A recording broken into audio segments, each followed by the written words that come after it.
Hello, it's good to be back. It's been a couple of weeks since we last spoke. I obviously have been on the road a little bit, so it's been a good opportunity to take a break. And I wanted to talk about taking a break because I think it's important to mention this in language learning.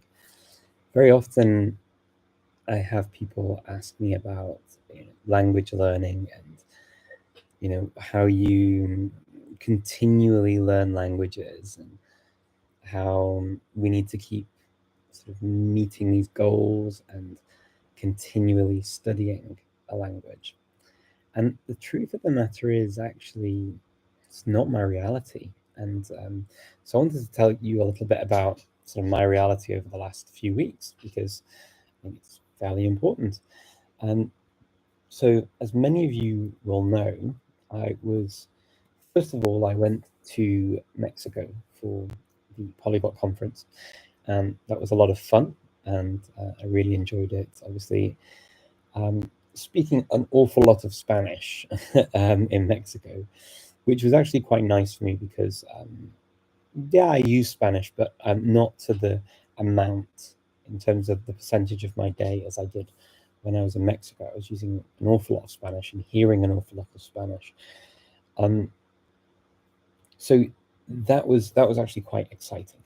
And yeah, next year I see a question about next year's Polyglot conference. That's going to be in Singapore, and so very excited about that. But being in Mexico, there are certain things that I've been doing in terms of courses, classes, and things like that. And I had to just admit and accept that I needed to take a break from certain things. One thing was I needed a break from doing some of the lives because, well, first of all, it happened over the conference. So there's no way I was going to be online during the conference. That would have been absolutely impossible.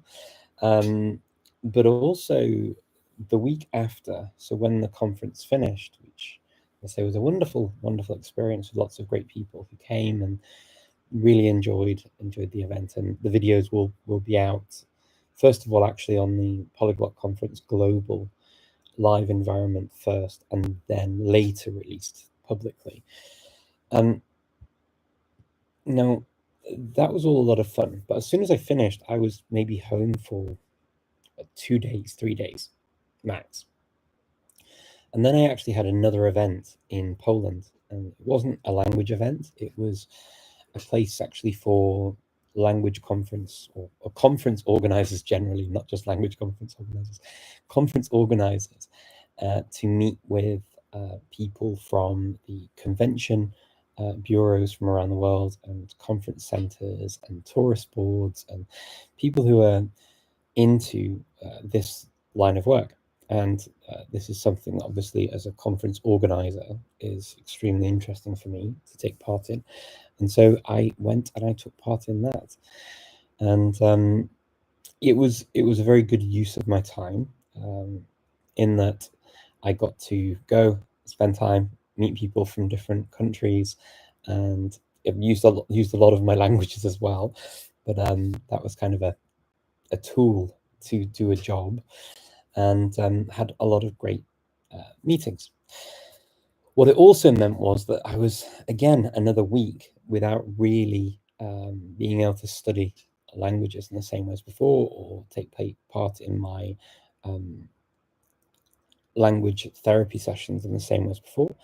I did do some of that when I was away, and I kind of made an agreement with myself that I would take a certain type of break or do a reduced amount of time for my studies and also for my other commitments. And it's really, really important that we do this and that we recognize this, because one of the most common questions I get asked is, what's the one piece of advice that I would give to anybody? And my real piece of advice actually is, I think it's really important to be true to yourself and to be honest with yourself and to really look at your situation and learn to accept it.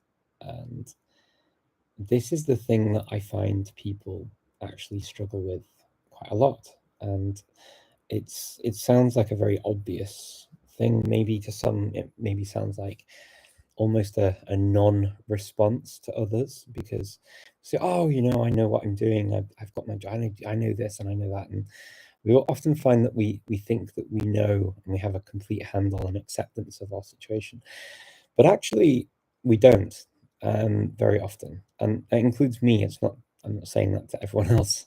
I sometimes have to also remind myself of this. Not sometimes, all the time, have to remind myself of this. And the reason why it's important is because, first of all, our view of our lives and our world is actually subjective. It's not objective. So we don't see what's going on in our world in an objective way. It's subjective, and it is subject to our thoughts, ideas, our impressions, or our opinions about ourselves and others around us, but also it is influenced heavily by our state of mind, our state of health, our state of being. And so sometimes we overestimate or underestimate, or all of the above in different ways, what we can and can't do. And this is actually quite damaging when it comes to learning, in terms of what we can actually take on board. And so this is why I'm a great fan of actually really taking stock of what we can and can't do, and learning to accept the realms and the boundaries of our reality. It's not an easy thing to do. It's one of those things that is easy for me to say, and people for easily to sort of go, no, no, that's nonsense. And very often I see that look in people's eyes when I talk about this. They almost look at me like lost, or what are you talking about? That makes no sense. What you're saying makes no sense.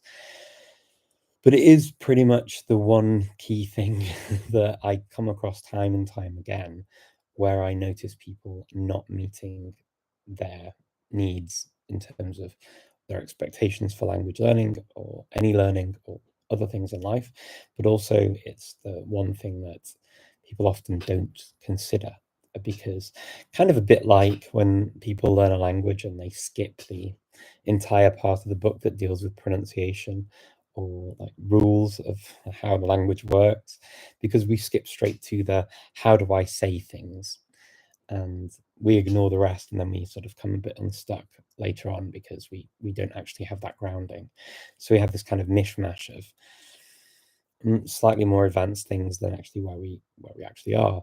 And there is a really core important idea behind understanding the nuts and bolts of how we work as people and how our lives fit together.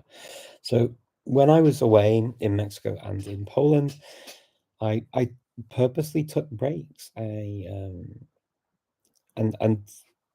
even then, I still go through the same types of emotions as everyone else, thinking I should be doing this, I should be doing that, I should be here, I should be there, whatever it is. And I'm sure many of you listening will also be able to identify with that. The I should be syndrome that we have, of where we think we should be. And my belief is that this comes from the indoctrination that we have through an education system that means that we feel we need to keep moving forwards with everything. And if we don't move forwards, we fail in some way, or we feel that, you know, if it doesn't move forwards, then what are we doing and what's the point? And honest truth is that sometimes it's not the point. It really isn't the point, and it's not realistic or doable, achievable to keep moving forwards. How far do you move forwards with anything?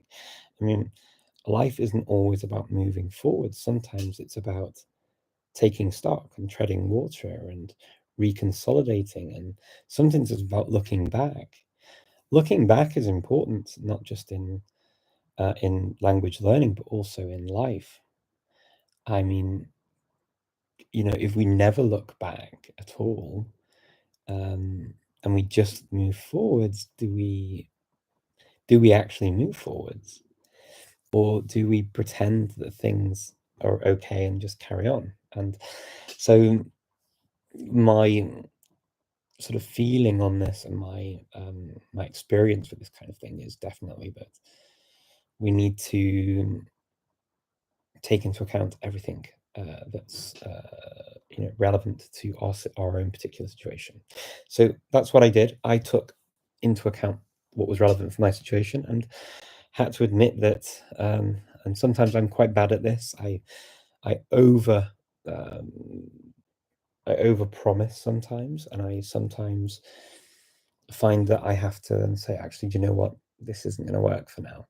And even if I make that mistake in the beginning of over-promising or thinking I can do more than I actually can, at least I like to be able to admit that I make that mistake and then retract and reconsider and then go back and reevaluate and say, no, I can't.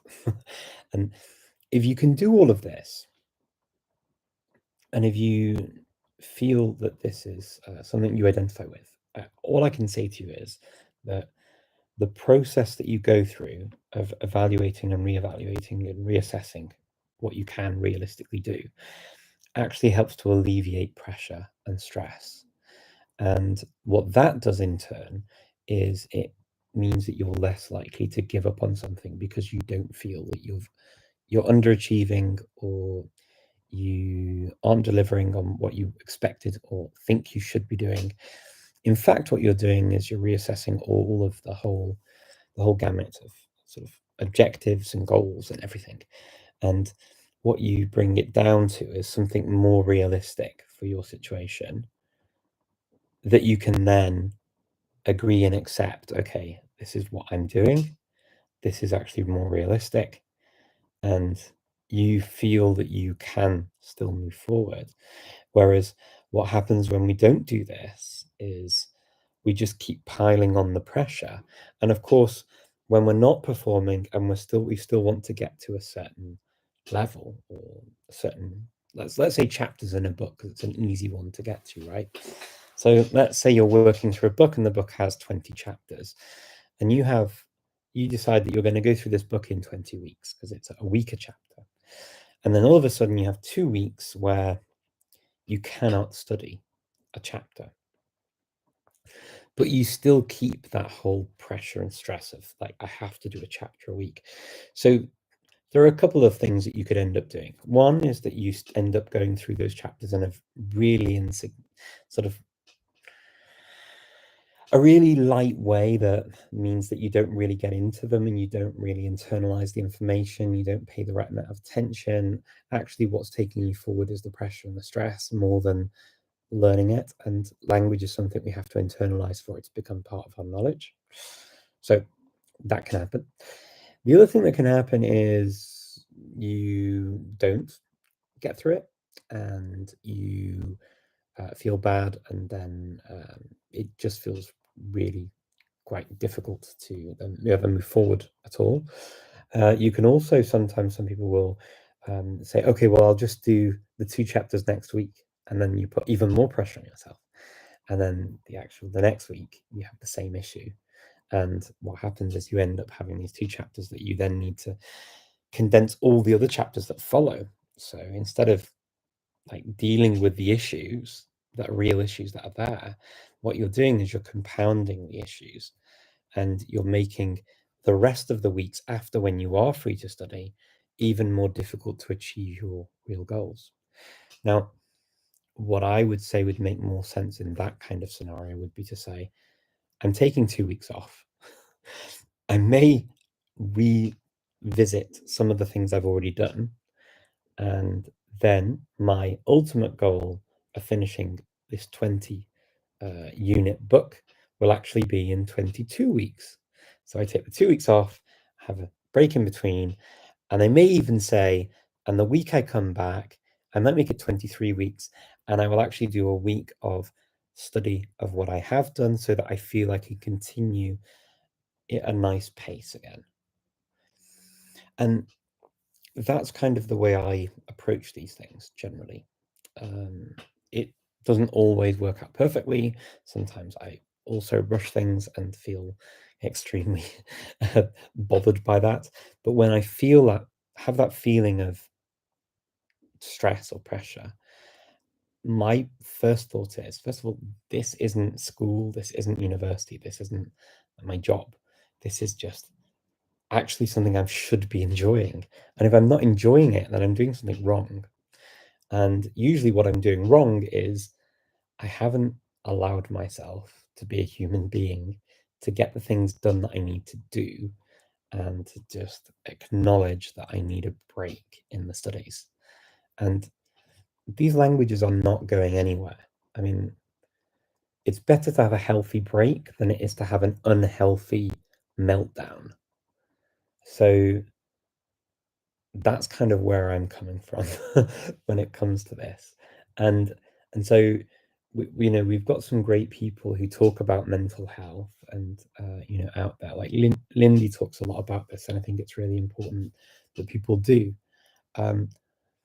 I would like to think that we've got ways of coping that can actually, just as a general rule, because it's not always just really big events that happen. Sometimes just general life that happens, that we need to just take some sort of intervention and stop, pause, breathe, and then move forwards with the study, or with whatever we're going to do, or even reevaluate whatever we want to do. But remember, we're doing this for fun. Most of us are actually into this whole language learning thing for fun. And when the fun is taken out of your fun activity, it doesn't leave you with much of anything, really. It just leaves you with stress and panic and dread and feeling inadequate and all those horrible emotions that we don't really want. And so I'm really, really keen on keeping language learning fun, if that's what you're doing it for. Particularly, even if you're not doing it for that reason, trying to make it fun is actually really important, because language learning, generally speaking, I mean, if you can't make it an integral part of your life, and that means something that you actually just want to be able to do, like eating or something, or going on walks, or whatever it is you like to do naturally, if you can't make it that kind of activity, then it gets very, very difficult very quickly. So this is what I did over the last couple of weeks. I took a break, and I did a couple of my lessons while I was away, but only the ones that I knew that I could manage. So I agreed that with myself. And then nothing too stressful, nothing too crazy, but I had to reevaluate. I had to reevaluate my Nahuatl course, for example. I was going to do the Nahuatl course with the people taking it during the week before the conference, and I had to agree with myself that I couldn't realistically do that and function, because I didn't have the time to relax into the course and enjoy it for what it was. And I had too many other things that I had to prepare for the conference. So I just agreed for myself that I would take a break. Now, has the world ended with me taking a break? Have my language goals drastically changed or disappeared or fallen off the face of the earth? Absolutely not. They just are. And I just pick them up when I'm ready. And now from this week, I will have a couple of weeks where I can pick them up a little bit. And I'm going to have another 2 weeks, which I'm not usually used to. Normally, I do this at least sort of towards the end of January, but instead, I have to go and visit people and stakeholders in the Polyglot Conference for Singapore in a couple of weeks' time. So I'm off out to Singapore and actually to Thailand and to Malaysia to meet with stakeholders and to meet with and to see conference venues and to start planning already for next year. And so really, I'm not used to it being such a sort of a break and then sort of back and then a break again. But I recognize that I'm going to have to take another break. Even though I've just had a break, I'm going to have to take another break. But it's beyond my control. I have to do it, and I have to react to what the reality is and what world is, even though sometimes it can be quite disappointing and disillusioning as well to take these breaks. I personally feel at the moment like I just want to be at home and I want to study my languages. That is not to say that I do not look forward to the trip. I do, of course I do, meeting the people I love, that kind of thing. I learn languages exactly for that. But right now, yeah, I mean, my preference would be to be at home studying my languages and just having my normal life. But that's not the reality, and that's not how things always work. And so sometimes you need to recognize that work needs to be done at a certain point, by a certain time, for a certain reason. And sometimes priorities are changed and chosen by other people, and it's out of your grasp. The fact of the matter is, my usual time for doing this at the end of January coincides with Chinese New Year, and there's no way this is happening during Chinese New Year. So instead of it being something where I combine it, and I'll be honest, I usually combine it with my birthday so that I do something where I'm out meeting new people. I like doing these kinds of things over my birthday, but I can't this time. And so I accept that and I have to adjust. And yes, it's going to be bitty, and yes, it's going to be lots of breaks in my study, but I think in the long run, it doesn't really matter. We're talking about, even if we're talking about a month of my life or 2 months of my life, it's 2 months out of 10 months of the year. We're not talking about, you know, this being my normal or my reality for sort of most of the time. This is something I have to accept and internalize and reevaluate my goals, my desires, my needs, and make peace. This is the thing, is making peace with what the reality is. So I wanted to come back, and I mean, and even with these lives, I've not prepared in advance. I had an idea of what I want to talk about, of course, because it really is important to me. And if it's important to me as a language learner, I'm guessing that it's going to be important to more than just me, because I don't think I'm particularly special in any way. Just like you, I have my own struggles with studying and with other things going on in my life. So I really think that when I have these issues, I recognize that probably other people do too. And so I hope sharing this with you in this way, in a kind of an unprepared way, helps to show you that, yeah, we are in many ways very similar. And we all have our different realities and our different things going on, and we're all individuals, but we have these things that unite us and make us the same in similar ways. It's many of us do think of these kinds of things and worry about the same kinds of things and stuff like that. So yeah, I'm glad I got to do this, and I will be around next week. I definitely am around next week. The week after, I don't know, because I will be in Asia by then, and I'm not sure what the time zone will allow for. But I will see. I will have a think about it over the next week. I've not had chance to really distill and contemplate every single step in this whole journey, but I'm going to consider it more over the coming week, and by next week I should have a better idea as to what's realistic and possible for me.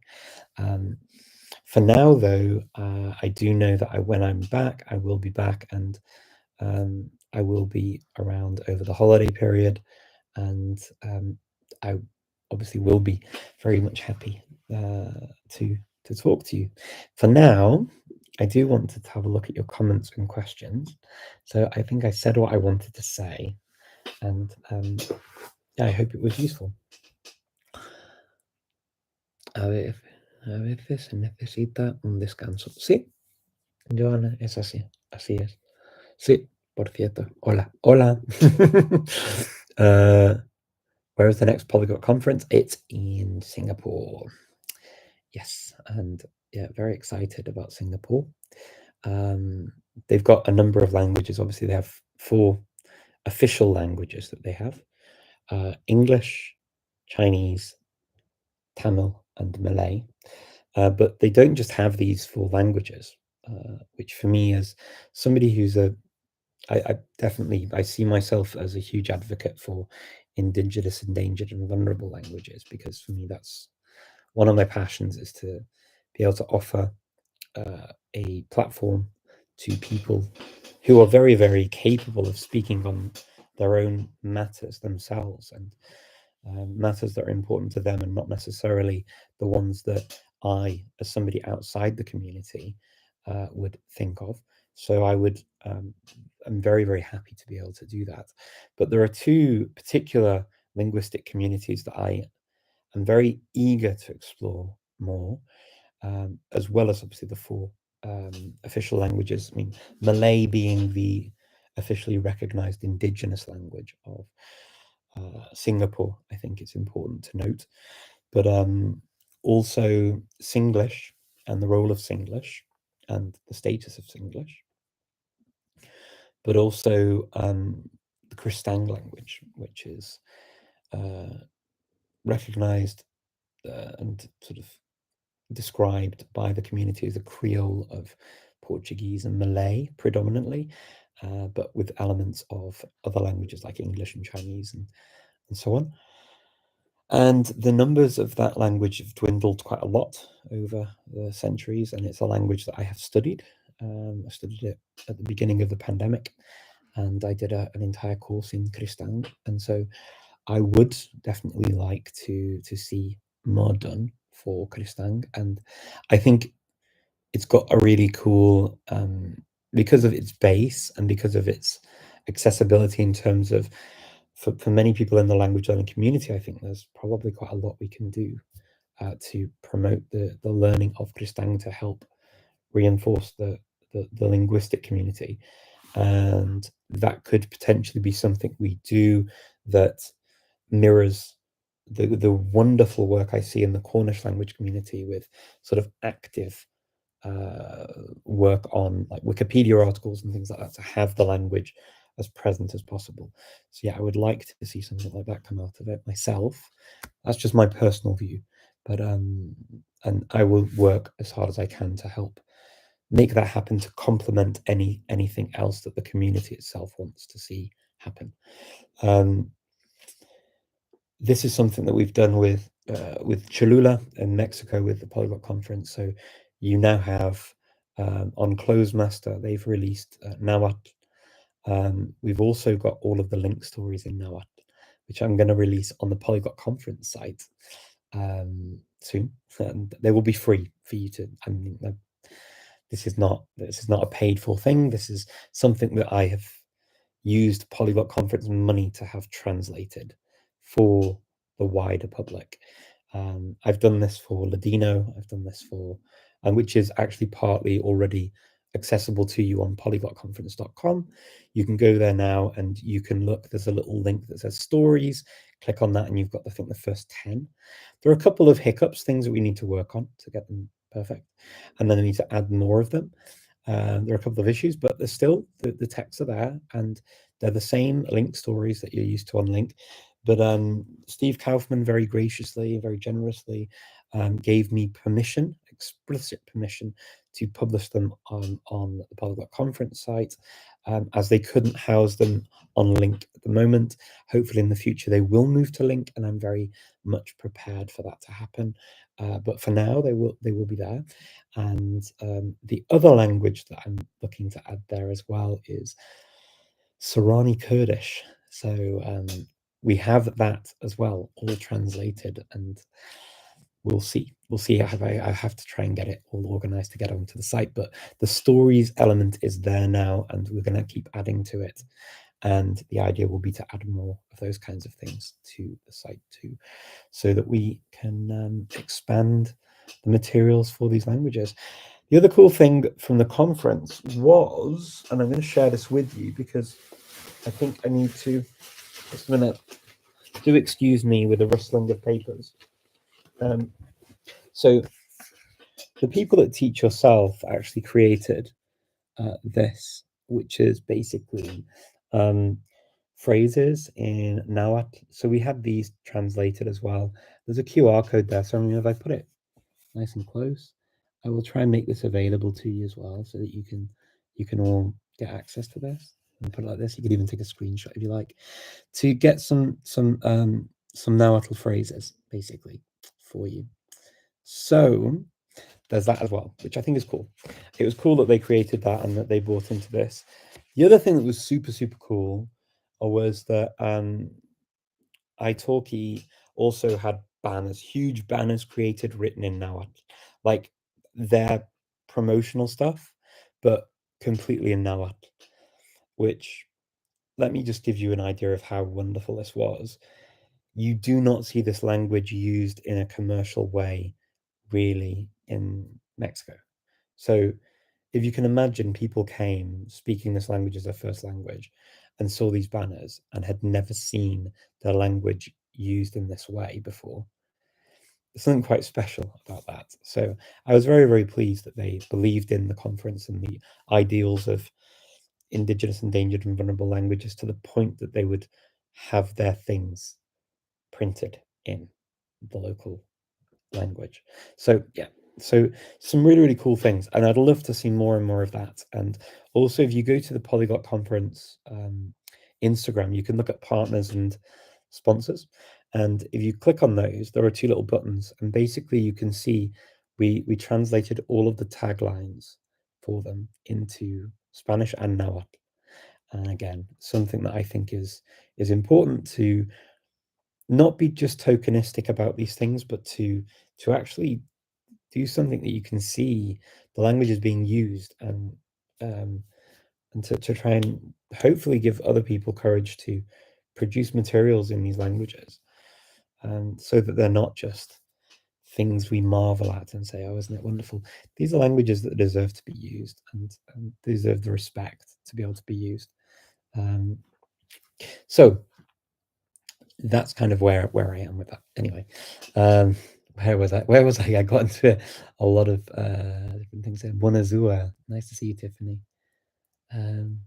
Please rest well. Yeah, I've been sleeping a lot. The last few days I've been sleeping quite a lot so that I can catch up on my sleep.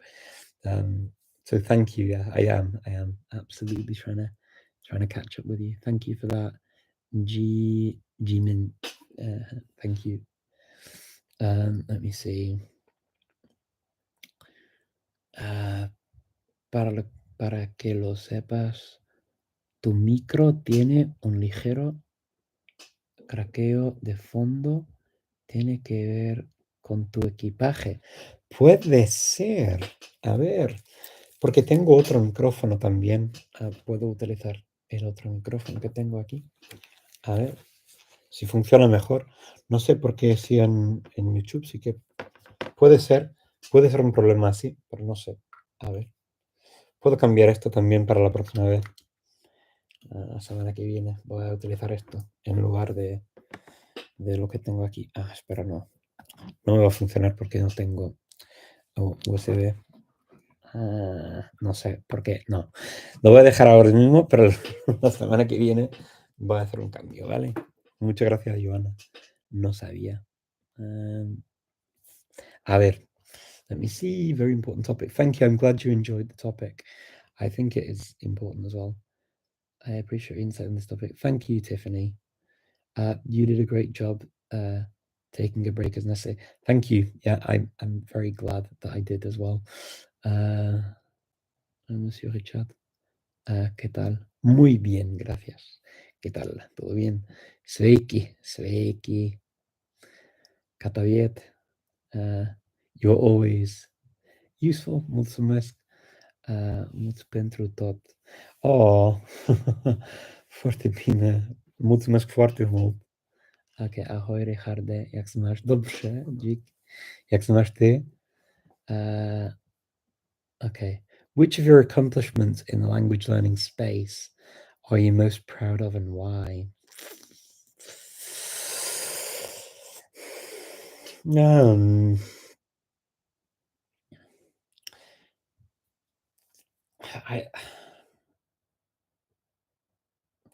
It's very difficult because, like, I mean,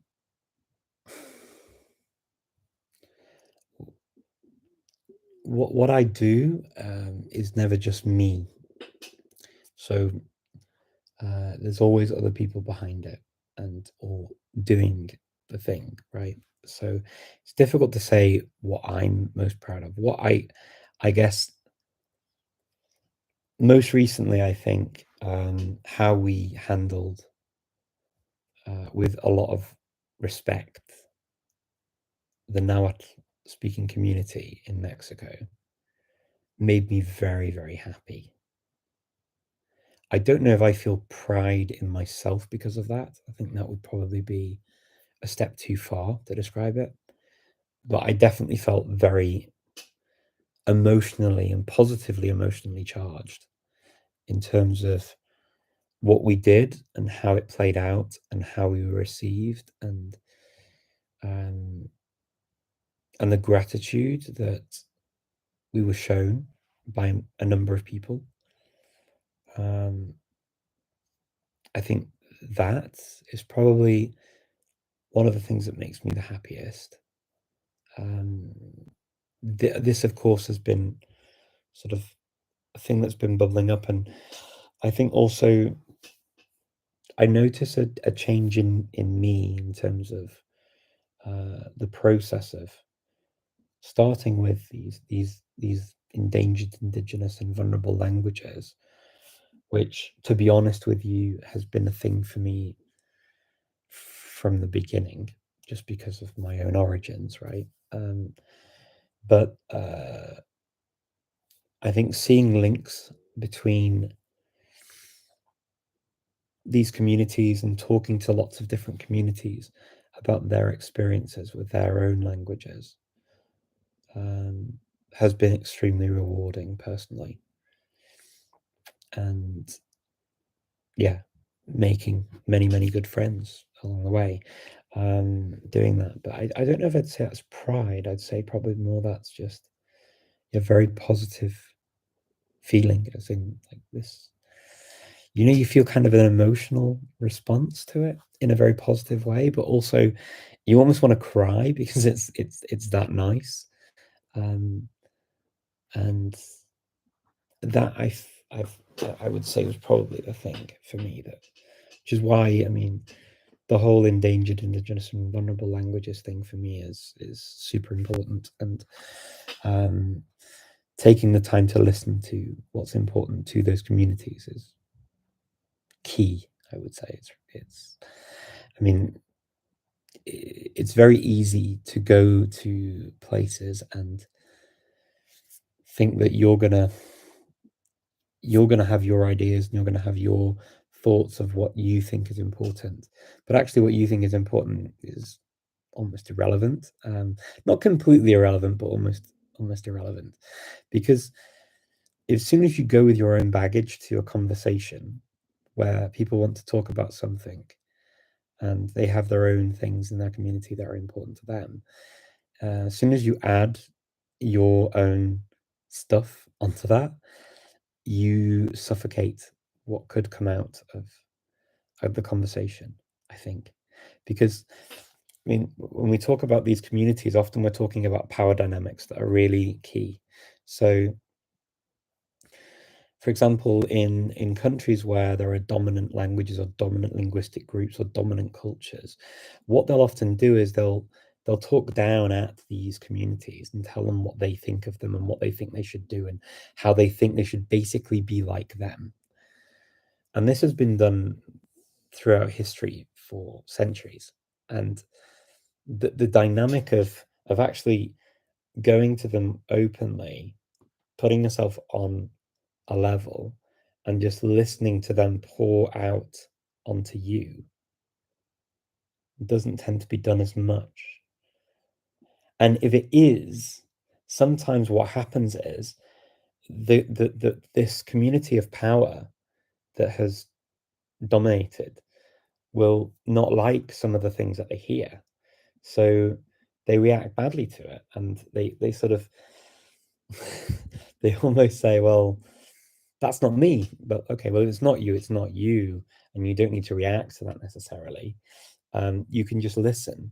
And sometimes what people need, and this isn't just these communities, this is just, I think, in life generally. Again, I think as human beings, sometimes what we just need to do is express our frustrations and express how we've seen and lived through things and perceived things, and what our lived experiences are, and for the other person to just say, yeah, and tell me more, how did that make you feel, and what did you do then, how did you process that, what happened, how, and to actually try and understand from their point of view, instead of getting angry or frustrated with what they're saying because you don't recognize it as what you've done to them, because you're coming from a different point of view.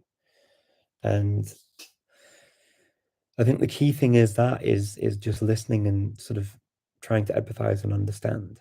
And then from that point of view, where they've got out their frustrations and they've been able to work through, because sometimes to work through what you think and what you feel, you need to say things that are not necessarily exactly the same as how you feel.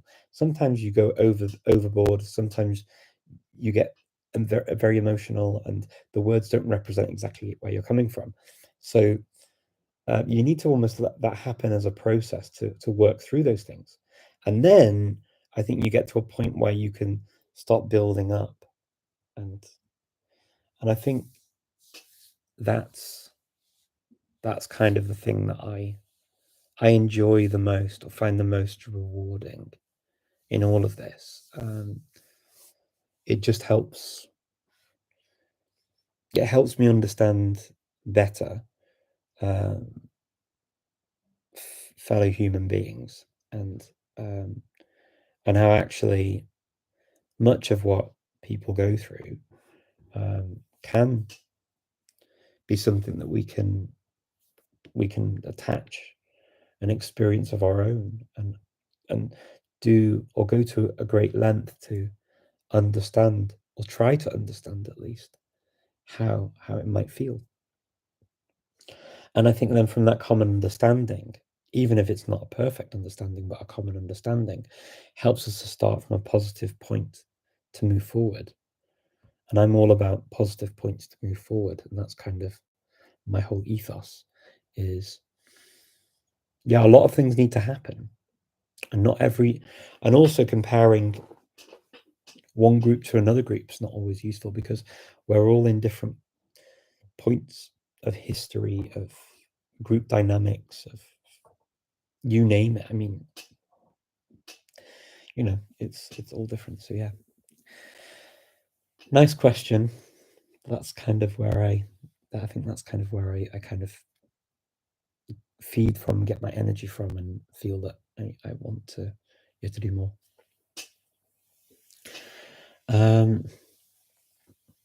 Sono arrivata solo adesso. Sei un grande esempio per me. Spero che continuerà a fare questi video. Grazie. Sì, lo farò senza dubbio. Allora, l'idea adesso, questa settimana e poi l'altra, ci sarò, perché e dopo devo andare a Singapore, quindi è un po' difficile per questi, quante sono? 2, 3 settimane. Sarà un po' più difficile, però prima di Natale anche tornerò a fare questo video live. Quindi sì, never give up, my friend. Thank you very much. Thank you for your encouragement. Hola, greetings from Indonesia. Hello, hello.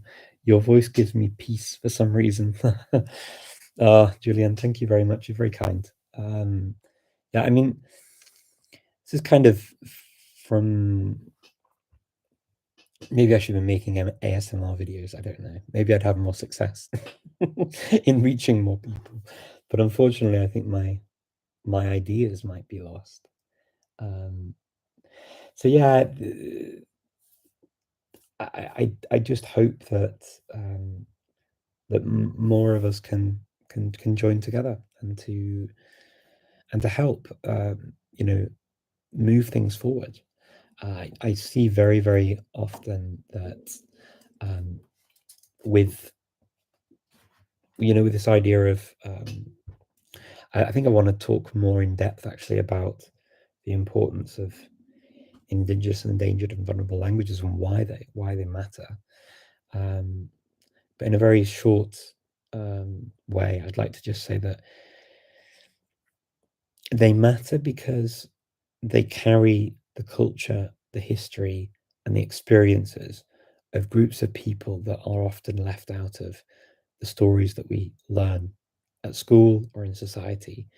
And we often are missing pieces of the jigsaw puzzle to actually understand better our world.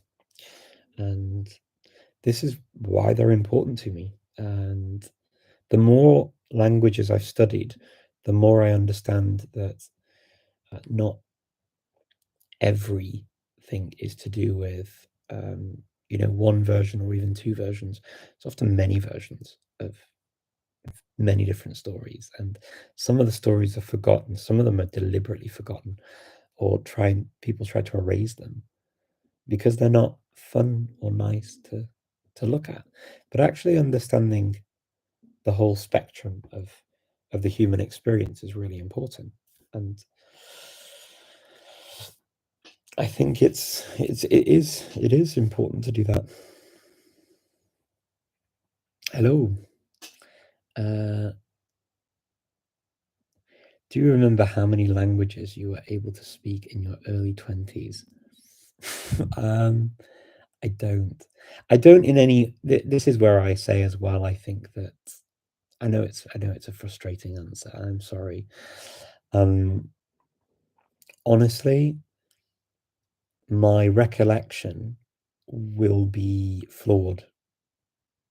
It just will be, because we're talking like 20 years ago. So if I go back 20 years ago, when I just finished university, I'd done my degree in French, Spanish, Italian, and Portuguese. And I had done language exchanges during that time in Romanian and Catalan. And I had also sat in on Scandinavian Studies degree of Swedish and Old Icelandic. And then I moved very quickly to Germany and then Czech Republic. And so kind of in my early to mid 20s, yeah, I mean, I had experience with a number of languages. I was starting to get into, I would say, by that time I was obviously my Romance languages were very, very much my strong point. But I dabbled in other languages, and then I'd say, yeah, I'd got into some Germanic and was quite into Germanic languages by 22, 23. And then I'd started my discovery of Slavic languages and like I'd say proper study of Slavic languages, because then I went to university in Czech Republic and studied an advanced diploma in Czech language and culture. So yeah, it's difficult to say numbers because, as I say, my memory is not going to be completely true to it. Obviously, I also had my background in Welsh, and I'd just come from my. I also had Thai as I say, Thai, but I didn't really ever speak Thai particularly well, if I'm honest. But I had a background in it because of family. So yeah, I hope that gives you a bit of an idea. But it's difficult to say. Julian, you're very welcome. I'm glad I could answer it to at least a degree. Let me see. Any other questions that I can answer? I'm very happy to answer questions. I do quite like this. Regálame un consejo para poder aprender inglés por mi propia cuenta. Así que dependiendo de dónde estás, por ejemplo, si estás en un país donde tienes acceso o en internet, por ejemplo, practicando inglés con vídeos así, conmigo, porque estoy hablando inglés siempre aquí también, y con otros idiomas de vez en cuando, pero bueno, pues así, utilizando el idioma para comunicar con otra persona en todo el mundo, eso es una cosa que te va a ayudar mucho para para que sea una parte también de tu vida real, cotidiana, y una cosa que sea también normal para ti. Eso sí. Entonces, esto, y luego tienes que hacer un esfuerzo también para aprender mejor. Si quieres aprender mejor el idioma, pues hay que leer cosas o ver cosas, o también tener un poco de tiempo para realmente analizar lo que estás escuchando, leyendo en inglés, porque si no solo vas así, vas a entender el idioma suficientemente bien para seguir las cosas. En plan, eso sí que es una cosa que pasa bastante en el mundo. Pero para realmente utilizar una cantidad más amplia de expresiones, de colocaciones en el idioma, sí que tienes que hacer un esfuerzo para acceder a más informaciones, más lenguaje, ¿no? Y eso hace falta de vez en cuando, sí que sentarte, a analizar textos o audio o lo que sea y, y tomar apuntes y aprender las cosas. O tener en cuenta, por ejemplo, utilizar, no sé, 3 cosas que has aprendido durante la semana en la próxima conversación que vas a tener. Así que son cosas que tenía que hacer en la universidad, por ejemplo. Si te ayuda un poco. Pero seguir sí que puedes seguir también gente en internet, como yo, por ejemplo, lo hago siempre con otra persona utilizando mi idioma, así, y siempre escuchando personas. Hay en TikTok, aquí en YouTube y en Instagram, también en Facebook, en Twitter también se puede utilizar los idiomas. Eso es lo que hago yo. Así que eso sí que me ayuda bastante. Es de una forma muy natural también, porque no tengo que pensar en nada, solo así. Y estoy ahí enfrente de mi teléfono y ya, ya está. Vale, a ver, ¿cuáles son tus idiomas más fuertes?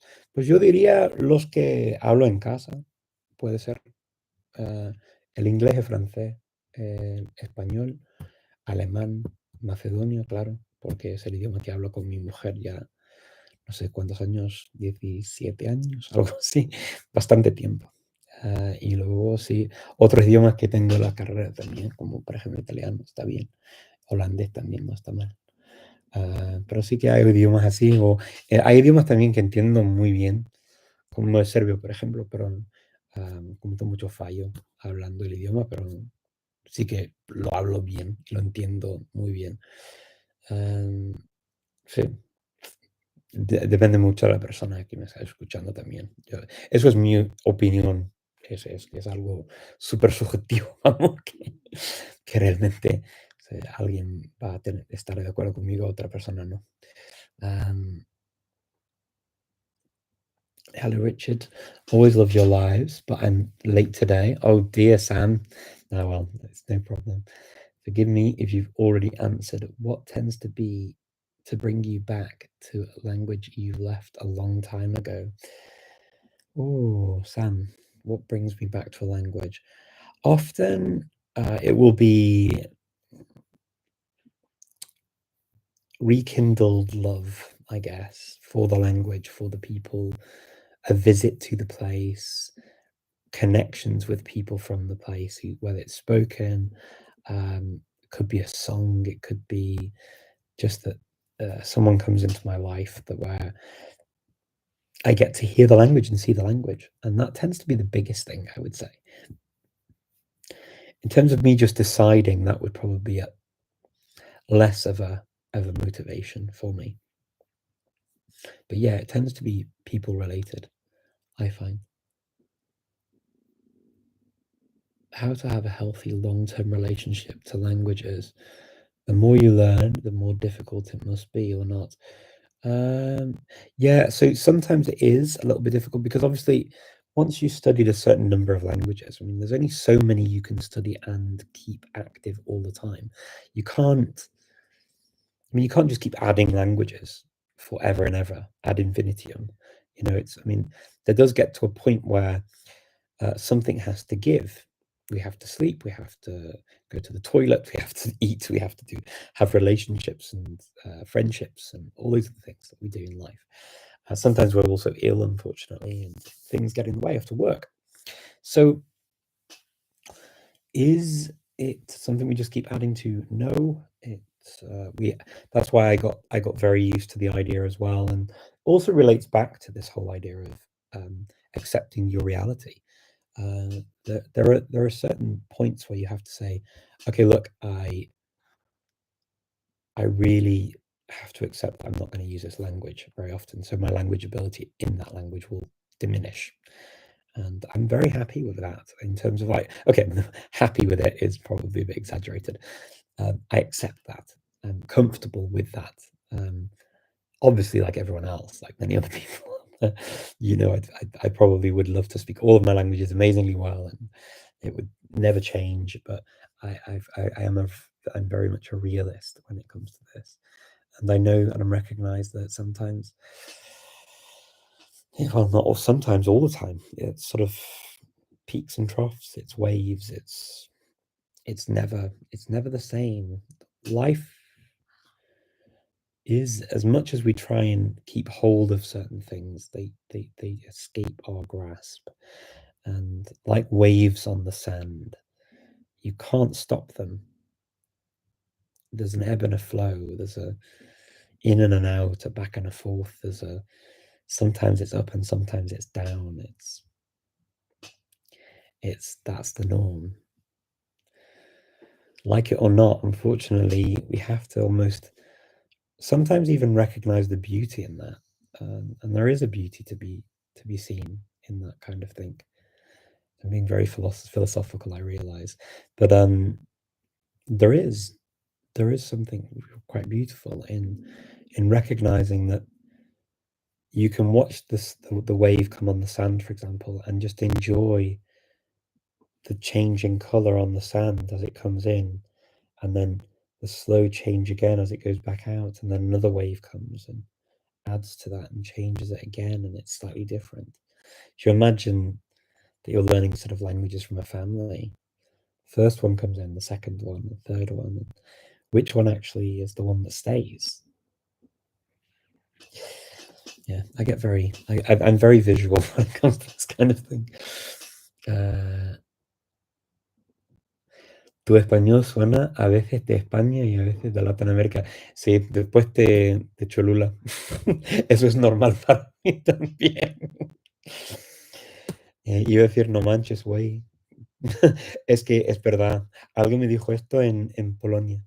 Me dijo, pues, mira, tienes como un acento medio atlántico. Y es normal. Eso pasa bastante conmigo a veces. Sí, que hablando, escuchando el español de México durante, no sé, 2 semanas y pico.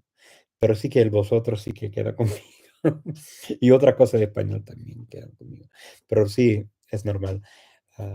Mira, yo tenía también familia de Venezuela, así que también siempre también tenía como algo entre el español de España y el español de Latinoamérica. Así que en mi vida ha sido así casi siempre, creo. Y cuando vivía en Praga también estaba mucho con gente de Latinoamérica. Así que siempre es así.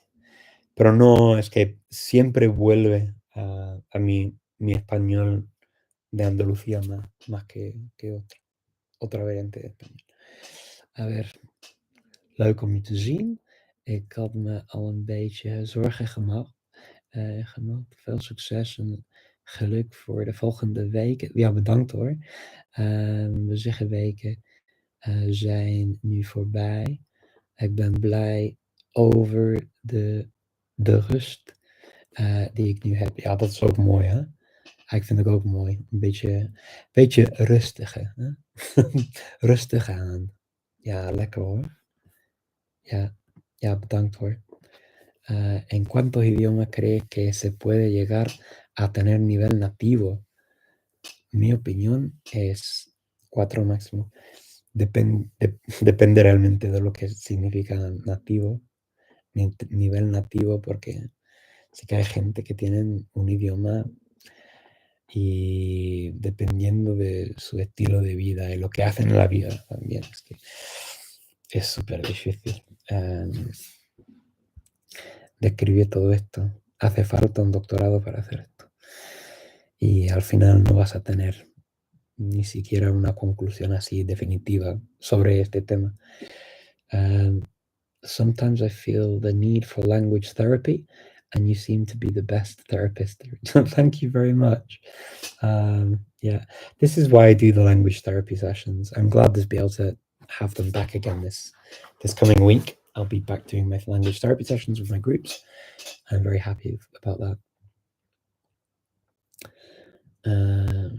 In un altro video hai parlato di come hai parlato a tua figlia in più lingue sin da quando era piccola. Sì, penso che sei riuscito a trasmettere l'importanza di comunicare in più lingue. Sì, credo di sì, perché adesso usa anche le lingue per questo motivo, è molto conoscente dell'importanza di parlare varie lingue. Allora sì, penso di sì.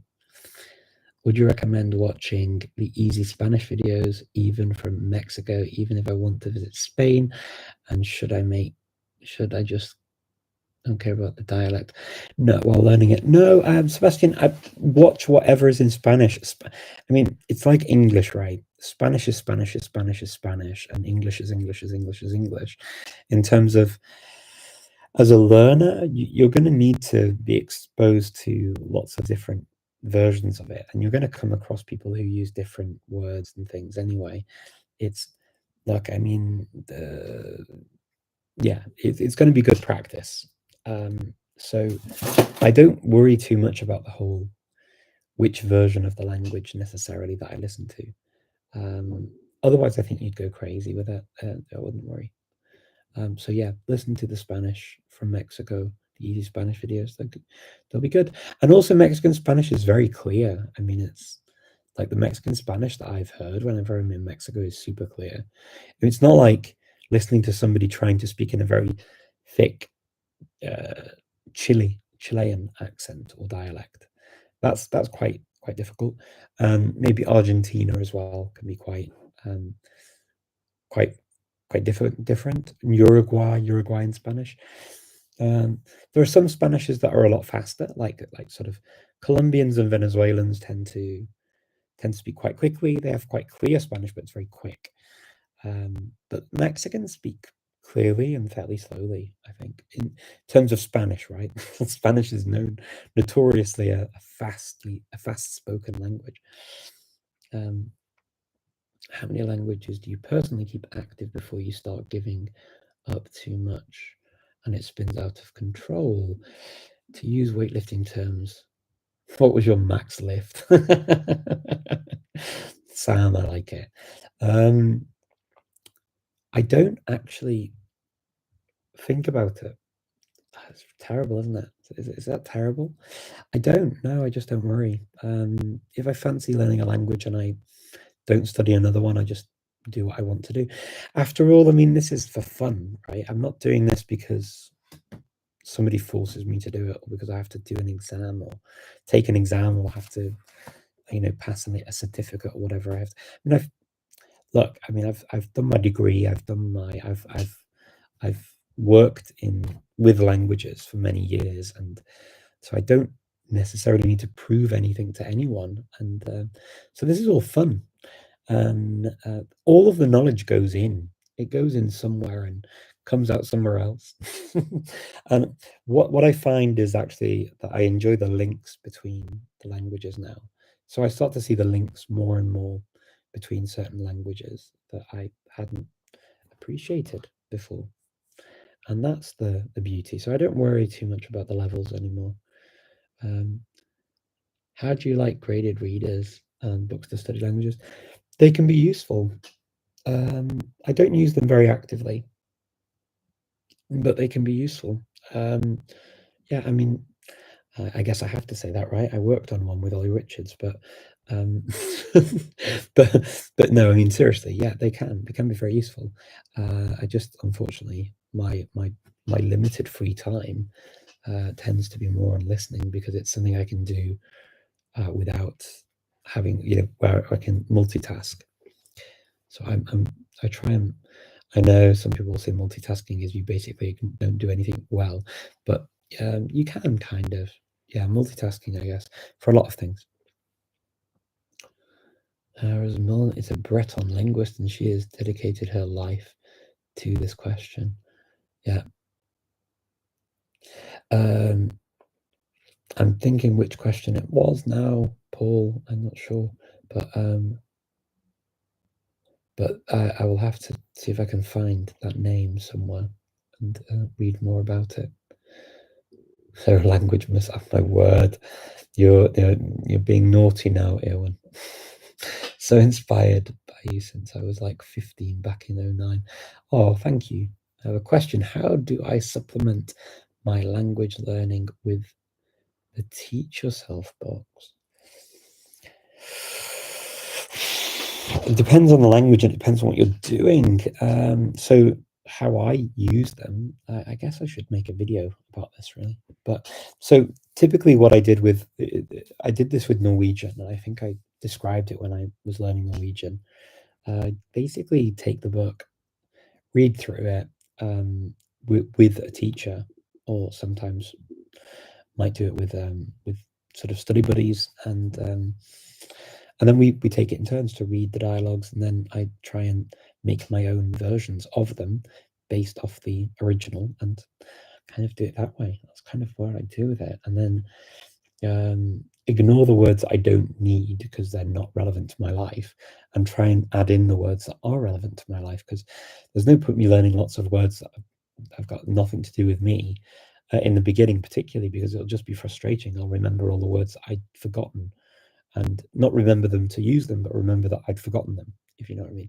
And that's deeply frustrating as a learner. So that's kind of what I do with it. And then go through it in that way, in the way it's set out, really. That's kind of what I do. It's not very exciting, I get it, but it's quite handy. Depends on the language though, because some languages you can do it more, or it's more useful than others.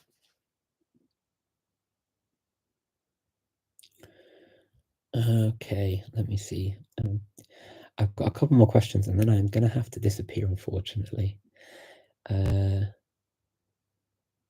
Do you believe that we must achieve at least C1 in a specific language before we start to learn a new language?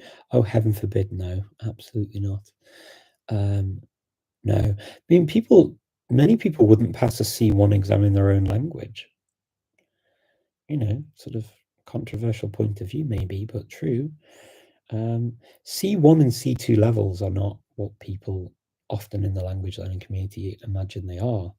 They're not some sort of perfection that we think, and they're very specific exams for very specific reasons and goals, often to study postgraduate level or to teach children who are first language speakers of that language, or first language level speakers of that language.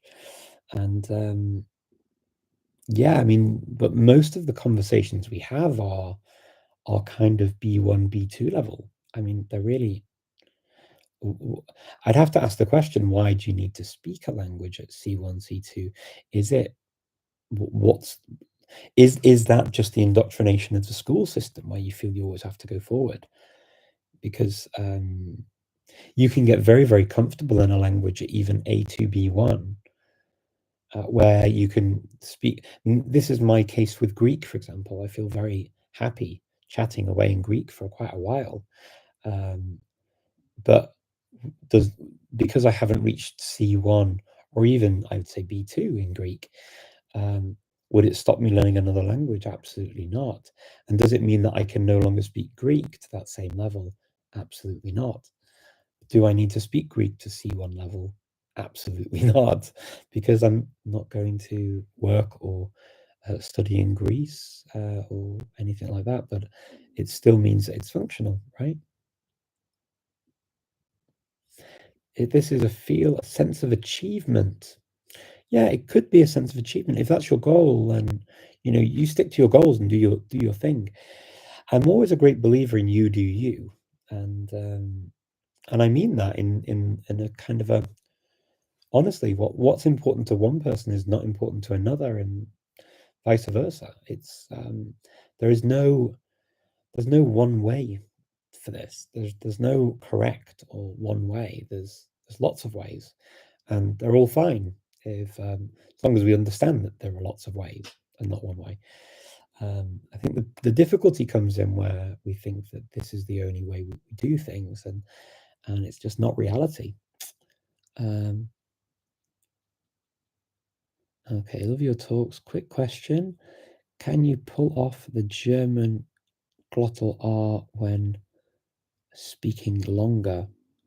Does it get difficult?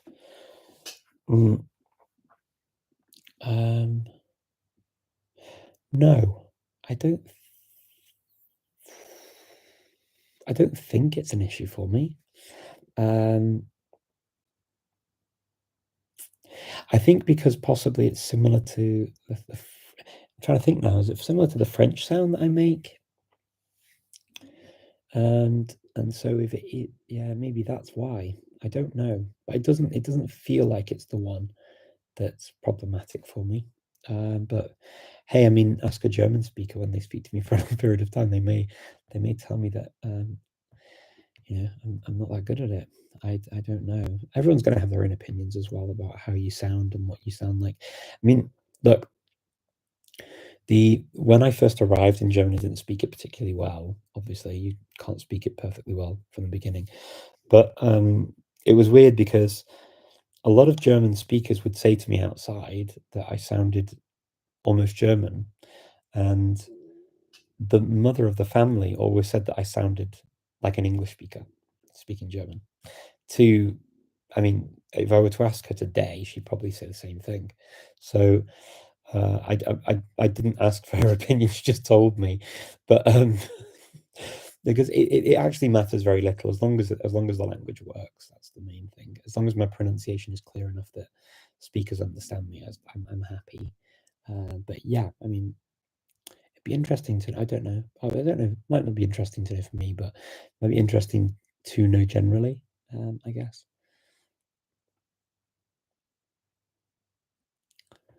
Okie dokie, picking a pokey. Let me see. Wow, lots of new people joining. Sorry, thank you. Hello. Have a good week. Thank you very much. So, Norwegian with many dialects, but more Ninosh is scary. Dutch and Swedish are easier because you can use German, English. Even Icelandic seems to be easier than Norwegian. Wow, really? I always find it interesting to people's perceptions of what's easy and hard, actually, because they're always different. I had this person say to me how easy Japanese was. They found it. They said Japanese is like is the easiest language. It's super simple.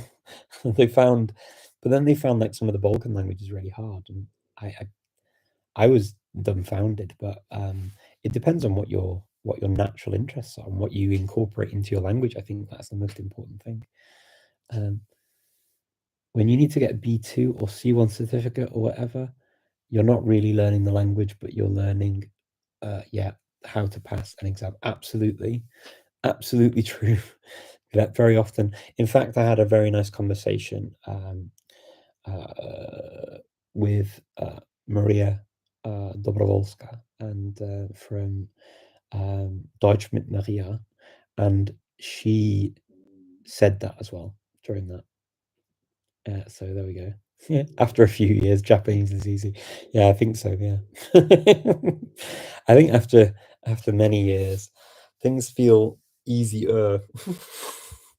But yeah, it's always interesting. It's always down to the individual. But for now, unfortunately, my friends, I must depart.